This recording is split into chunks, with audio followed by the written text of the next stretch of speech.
So when a company sells over 1 million cars and rakes in billions in profit, you'd expect them to pay a pretty hefty tax bill, right? Well, what if I told you that in 2023, Tesla didn't just pay less tax, they actually recorded a multi-billion-dollar tax benefit? It sounds wild, I know, but today we're going to unpack the completely legal and, honestly, kind of brilliant tax strategy that made this all possible. So how on earth does a company with billions in profit end up with a negative 50% effective tax rate? No, that's not a typo. It's right there in their public filings. In 2023, Tesla booked a net tax benefit of over $5 billion. To figure out how they pulled that off, we've got to break down their playbook piece by piece. All right, Section 1, the revenue and demand engine. First up, let's talk about government credits. Now, this isn't just about getting a simple discount on a new car. Oh no. Tesla has actually managed to turn these credits into a powerful two-pronged engine that drives both direct revenue and customer demand.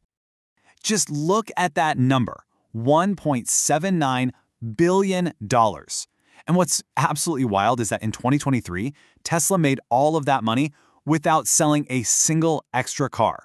So, what in the world are they selling? Okay, so this is where the strategy gets really clever. It's basically a tale of two different credits. On one side, you've got regulatory credits. See, governments require car companies to sell a certain percentage of zero-emission vehicles, or ZVs. Tesla, of course, only makes ZVs, so they have a massive surplus of these credits. What do? They sell them for pure cash to their competitors who can't hit their quotas. That's the $1.79 billion, straight into their pocket. Then on the other side, you have the clean vehicle credits. Now this is the one you as a buyer might get, that tax credit that makes a new EV cheaper. Tesla doesn't get that cash directly, but it makes their cars thousands of dollars more affordable, which, you guessed it, juices customer demand like crazy. So one strategy brings in the cash, the other brings in the customers. It's just a brilliant 1-2 punch. Section 2. Gigafactories and government deals. Now, federal credits? That's just one piece of the puzzle. To build those absolutely enormous gigafactories, Tesla plays this high-stakes negotiation game with state and local governments, and they're really good at it. They walk away with these incredible deals that slash their operating costs for decades to come. And the perfect case study here is the original gigafactory out in Nevada. You have to remember, back in 2014, states were basically falling over themselves in a bidding war to land this massive project. And Nevada? Well, they came to the table with an offer that Tesla just couldn't refuse. How much are we talking? Well, public estimates put the total value of that package at somewhere around $1.25 billion. And you gotta understand, this isn't just a one-time check. No, this is a long-term partnership. It means Tesla's tax burden gets massively reduced for years, as long as they hold up their end of the bargain, hitting those investment and job creation targets. So, what does a billion-dollar deal actually look like in practice? Well, for starters, for years and years, Tesla gets huge breaks on sales tax for all their equipment and on property taxes for the factory itself. But that's not all. On top of that, Nevada threw in another $195 million in transferable tax credits, which Tesla could either use themselves or even sell off. And the key thing to remember is, this is all above board. It's part of a legally binding public agreement. The whole point was to bring jobs and a massive investment into the state. Okay. Section 3, the $5.9 billion accounting move.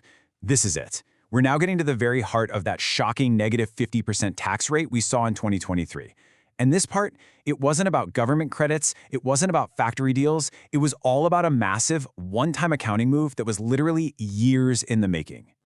Yeah, this is the number that changed everything. A non-cash tax benefit of almost $6 billion.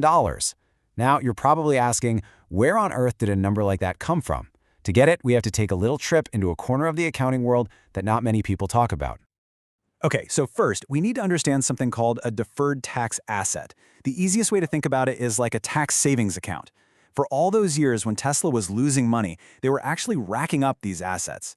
It's basically the government's way of saying, hey, we know you're losing money now, but if you get profitable down the road, we'll let you use those old losses to wipe out the taxes on your first big chunk of profits. But of course, there's a catch.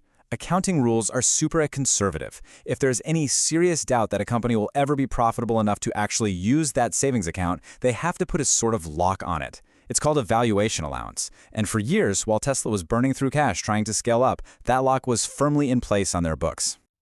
And here is the big reveal. By 2023, Tesla wasn't a struggling startup anymore. They had a solid, consistent track record of making money.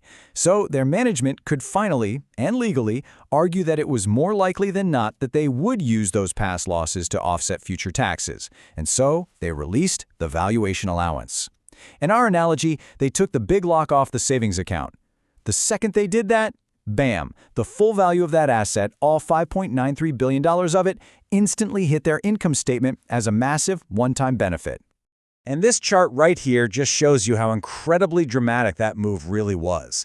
Look at 2022. Tesla had a pretty normal tax expense, over $1 billion. But then in 2023, that single accounting release completely flipped the script, turning it into a $5 billion tax benefit. It's a textbook example of how years and years of losses can, almost overnight, transform into a huge on-paper gain. All right, Section 4, Tesla's legal tax playbook. So, when you step back and look at the whole picture, you start to see this really sophisticated, multi-layered strategy. It's not just one thing. It's a combination of generating revenue, drumming up demand, cutting costs, and playing the accounting game perfectly.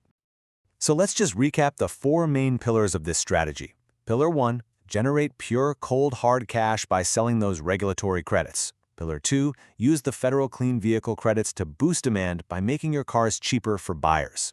Pillar 3, hammer out long-term tax deals with states to slash your operating costs. And finally, Pillar 4, once you're consistently in the black, you make that big accounting move to convert all your past losses into a massive tax benefit. Simple, right?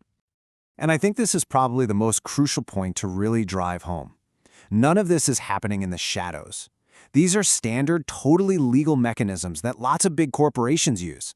And it's all laid out in black and white in Tesla's public SEC filings for anyone, investors, analysts, you, me, to go and read. The strategy is definitely complex, for sure, but it is not a secret. And all of this really brings us to a bigger, more fundamental question, doesn't it? Are these incredibly complex strategies just smart business? Using government incentives exactly as they were intended to be used to spur innovation and growth? Or are they basically loopholes that create an uneven playing field where smaller companies just can't compete?